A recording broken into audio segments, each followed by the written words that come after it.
ভৈরবে গাঁজা সহ 2 কিশোরকে আটক করে হাইওয়ে পুলিশ। কিশোরগঞ্জের ভৈরবে 1 কেজি 400 গ্রাম গাঁজা সহ 12 বছর বয়সী এক শিশু এবং দুজনকে আটক করেছে ভৈরব হাইওয়ে পুলিশ।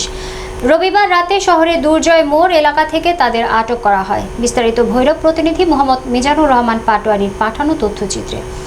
পুলিশ জানায়, ভৈরব হাইওয়ে থানার এসআই আব্দুর রাজ্জাক সঙ্গী অফিসার ও ফোর্স সহ রাত্রিকালীন ডিউটির সময় ঢাকা সিলেট মহাসড়কের দুর্জয় মোড়ে এলাকায় বাসযাত্রী সাব্বির মিয়ায় ঢাকাগামী মিতালি বাস থেকে নামার পর গতিবিধি সন্দেহ হলে পুলিশ তার দেহ তল্লাশি করে বডি ফিটিং অবস্থায় 1 কেজি 400 গ্রাম গাঁজা উদ্ধার করে। এ সময় সাব্বির সহ তার সহযোগী আল আমিনকে আটক করে থানায় নিয়ে যায়।